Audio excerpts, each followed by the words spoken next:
This is hands down the creepiest thing that's ever happened to me, and I still can't wrap my head around it. I'm a bartender at this hole-in-the-wall joint about 25 miles from my place out in the sticks of upstate New York.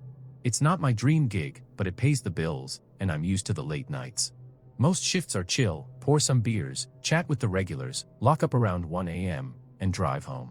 The drive's mostly back roads, just me, the woods, and the occasional deer crossing the road. I kinda dig the quiet, gives me time to decompress, you know. But one night last fall, something went down that's got me second-guessing every late-night drive. It was a Thursday, nothing special. I'd just finished a long shift, my feet aching from standing all night, and I locked up the bar around 1:30 a.m. I climbed into my beat-up Honda, the one with the coffee stains on the seats and that faint gas smell from a leaky canister I keep in the back. The air was chilly, and the windows fogged up quick, so I cranked the heat and hit the road. About 10 minutes in, I noticed it was crazy foggy, like, thicker than I'd ever seen out here. My headlights barely cut through it, just lighting up this swirling gray wall. I flipped on my high beams, but it was worse, like shining a flashlight into smoke. I slowed down to maybe 20 miles an hour, gripping the wheel tight, cause I could barely see the road's curves. I was about halfway home, maybe 15 minutes in, when I saw something off to the left, just past the shoulder. It was this faint glow, like a cigarette ember, bobbing up and down in the fog. At first, I thought it was a bike reflector or maybe some dude with a flashlight, but it was too steady, too rhythmic, like someone walking with a lantern. It was keeping pace with me, maybe 30 feet off the road, weaving through the trees. I rubbed my eyes, thinking I was just tired, but it was still there, this glowing dot moving right along with my car. My stomach started doing flips. These roads are dead at 2 a.m., no houses, no streetlights, nothing. Who the hell's out here walking in this fog? I kept driving, trying to stay calm, telling myself it was probably just a hunter or some weirdo hiker. But the glow didn't fade or pull ahead. It stayed exactly the same distance, matching my speed like it was tethered to me. I sped up a bit, pushing 30, and the light kept up, bobbing along like it was no big deal. That's when I got legit spooked. I eased off the gas, slowing to a crawl, thinking maybe I'd let it pass and see what it was. But when I slowed, the glow stopped moving too, just hovering there in the fog, like whoever it was knew I was watching. I came to a full stop, my hands sweaty on the wheel. The light stopped too, still glowing steady, maybe 20 feet into the woods. I sat there, engine idling, staring at it, trying to figure out what I was dealing with. Was it a person? An animal with some reflective tag? My heart was pounding, and the fog was so thick I felt like I was in a bubble. Then the glow changed, it got brighter, sharper, like someone turned up a dimmer switch. It wasn't just a dot anymore, it was big enough to light up the trees around it, casting these creepy shadows that looked like arms reaching out. I was done messing around. I threw the car into reverse, planning to turn around and head back toward town. But when I hit the gas, nothing happened. The engine was dead, no sputter, no click, just silence. I froze, my hands shaking as I turned the key again. Nothing. I hadn't touched the ignition, hadn't stalled it, nothing. It was like the car just gave up. The glow in the woods was getting brighter, and now I could make out a shape behind it, like a person, tall and lanky, standing still, facing me. I couldn't see a face, just this dark outline against the light, like they were holding it in front of them. I grabbed my phone from the passenger seat, figuring I'd call a tow truck or at least record this weirdness. But the screen was black. I mashed the power button, nothing. It had been at 40% when I left the bar, no way it was dead already. My hands were shaking bad now, like I couldn't even hold a shot glass steady. The light in the woods flared up, so bright it lit up the inside of my car, like a spotlight blasting through the fog. I squinted, trying to see the figure, but it was just this black shape, motionless, like it was waiting for something. Then I heard it, a low hum, like someone blowing air through a straw, coming from where the figure was. I don't know how long I sat there, maybe 10 seconds, maybe a minute, just staring at that light, too freaked to move. Then, just like that, it went out. Poof, gone. The fog was still thick, but the woods were dark again, like nothing had ever been there. My heart was still racing, but I reached for the ignition one last time, not expecting much. The engine roared to life, like it had never quit. I didn't think twice, I floored it, keeping my eyes glued to the road, scared to even glance at the woods. The fog started to thin out a few miles later, and I made it home without anything else happening. I've driven that road 100 times since, told the story to my buddies, my boss, even some cops who come into the bar.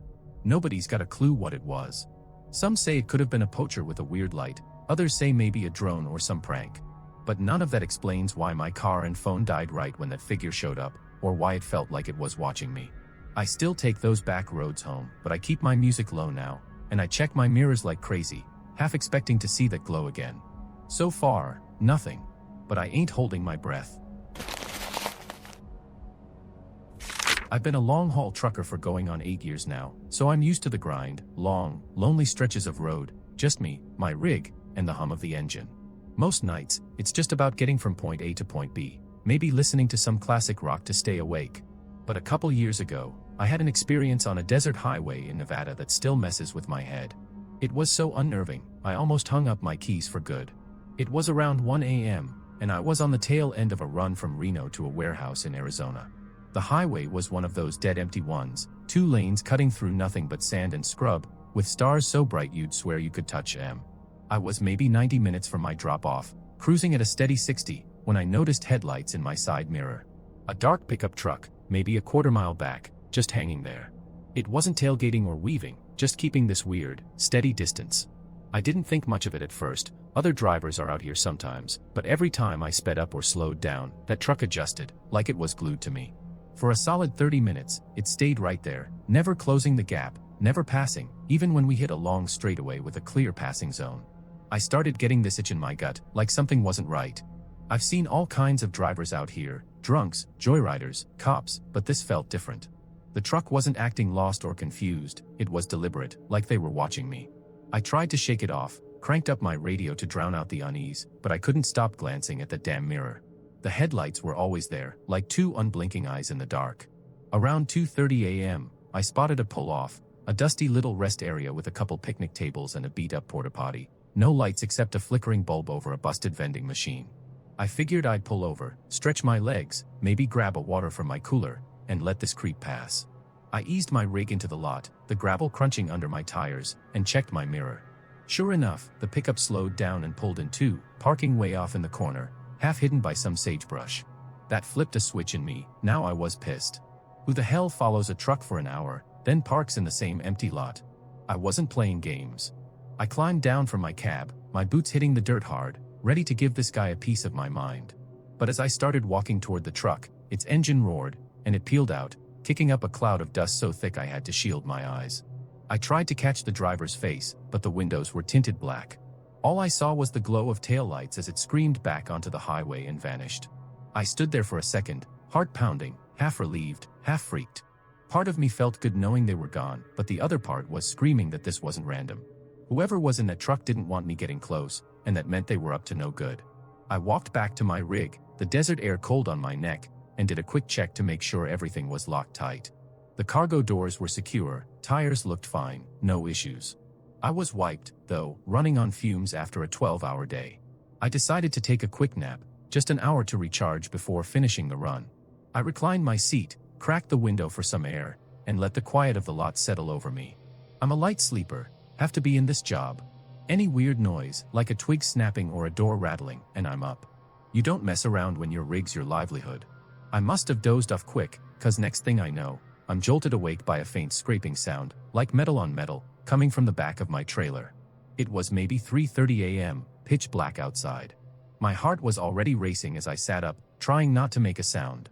I peeked through the corner of my window blind, and I saw them, 2 guys, crouched low near the rear of my rig, messing with the cargo door.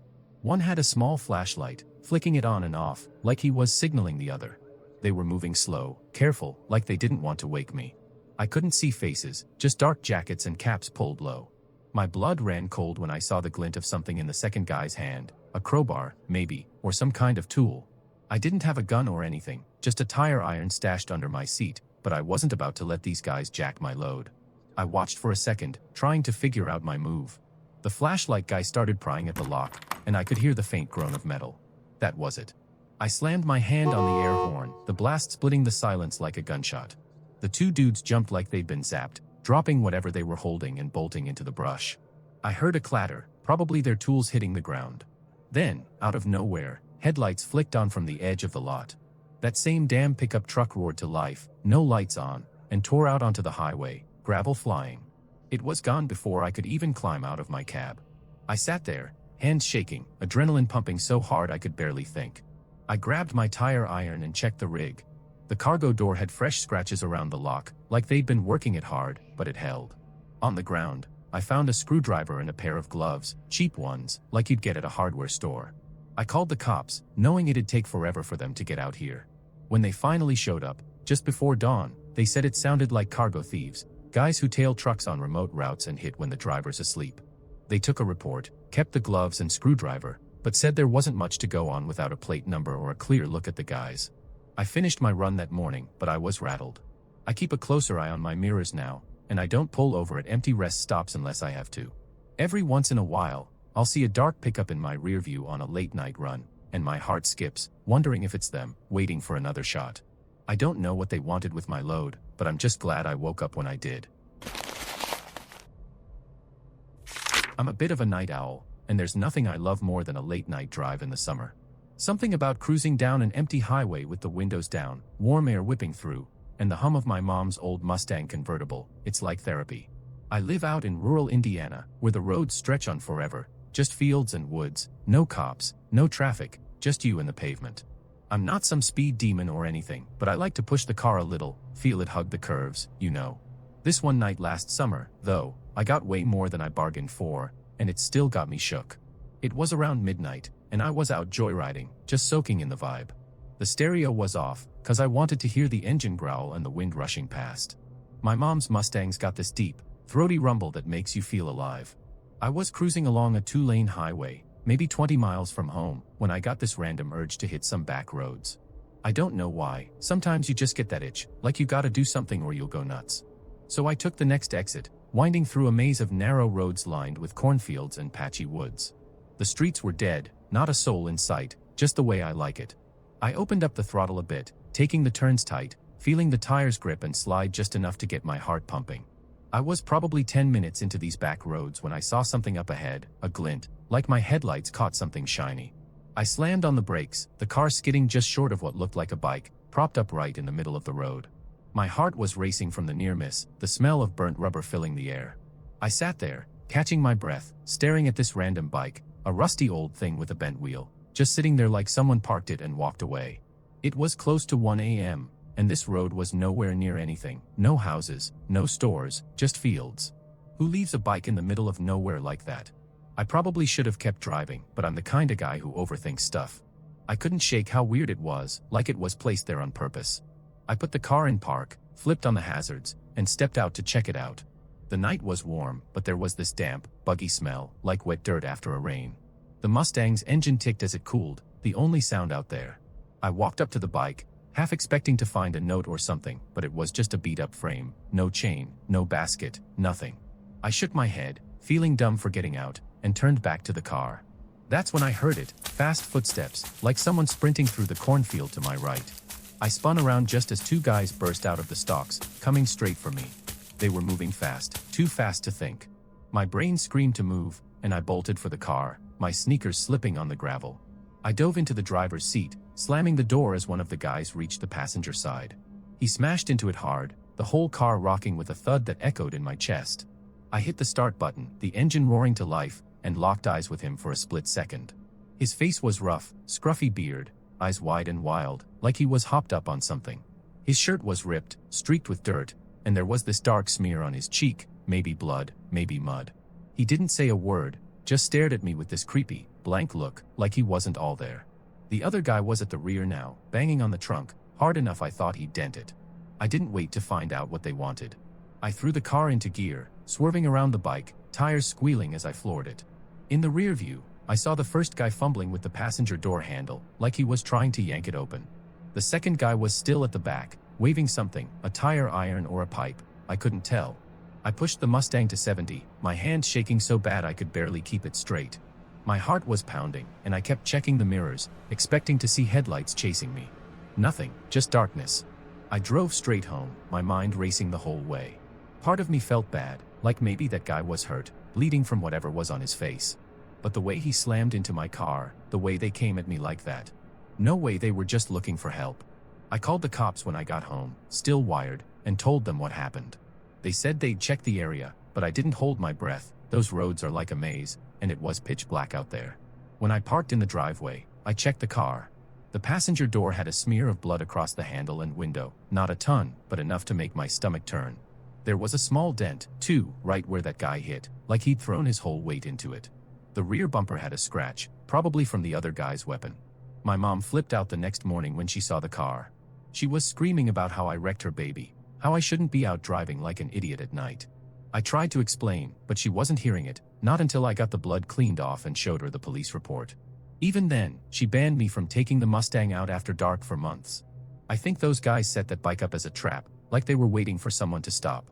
I was the dumbass who fell for it. The cops never got back to me, and I don't drive those back roads anymore. But sometimes, when I'm out late, I'll see a flicker in the distance, and my heart skips, thinking it's another trap waiting to spring.